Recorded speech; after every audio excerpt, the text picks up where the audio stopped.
You, time traveler. Yes. Where would you go and why? Go? Well, obviously there's so many places that you might want to go, but the place that sort of excites me the most would be to go to Liverpool in the early 60s to go see the Beatles perform at the Cavern Club. Nice. Is there a reason why? Is there a reason why? Because I'm a giant Beatle fan. I mean, that's it. I'm a Beatle fan, and getting a chance to see them perform when they first started would be incredible. So coming off the 50th anniversary, did you just watch the celebration of the Sullivan Show? Yeah, absolutely. It was just actually the other day that they were here in New York 50 years ago. Unbelievable. And connecting some dots, you have since had a chance to work with Sir Paul. Yes, we were working together on a project. It was an animated feature version of a children's book that he wrote called High in the Clouds. We spent some time working on that, and unfortunately, because of my schedule on Mr. Peabody, I wasn't able to continue with the project, and they are moving forward with it with a director who's a great friend of mine named Tony Bancroft, who directed the movie Mulan. And actually, I worked with Tony on The Lion King, for example. He was the animator that did Pumbaa. And so I'm very happy and excited for them, and but it was a great thrill for me to be a part of that development process. One of the great things about McCartney, we saw it on the special. I don't know if you saw the special when they performed.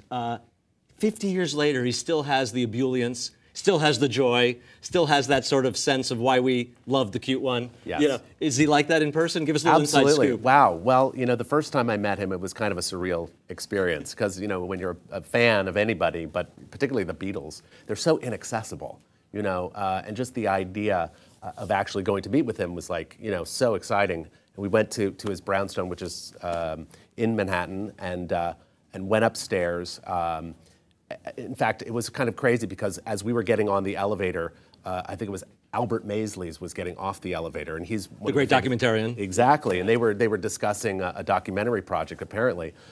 We went upstairs and walked down a long hall, and then came into this sort of beautifully appointed white room, and Paul was sitting alone in the center of the room, and I felt like I was coming to meet the Pope or God perhaps. I'm not sure who it was, but it was kind of that amazing. And what happened? Well, what happened? Well, no, I was. It was like you meet God, you meet the Pope. No, then it turned out he was like a friendly guy. I mean, he was like super friendly guy. He loves animation. I mean, I think that was the thing that I felt so connected to. He is such a fan of animation.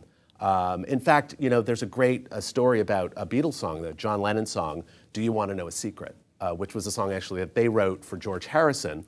But you know where he got that line? Do you want to know a secret? It's actually the first line in the song from Snow White and the Seven Dwarfs.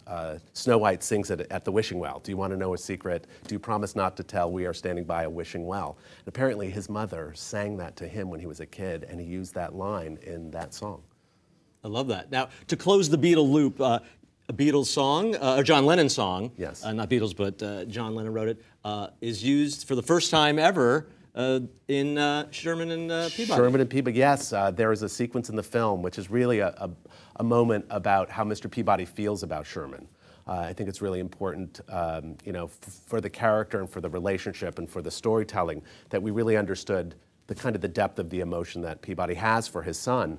And so we wanted a song that was would really get to the heart of that and really, affect the audience. And it was a song that I remembered and loved so much called Beautiful, Beautiful Boy. And it was a song that John wrote for his son, Sean. And so we thought at first that we were going to have to probably get someone to cover the song because we didn't think we could necessarily get the permission to actually use the original version of it. But we approached Yoko Ono and got her permission, and it's now part of the movie.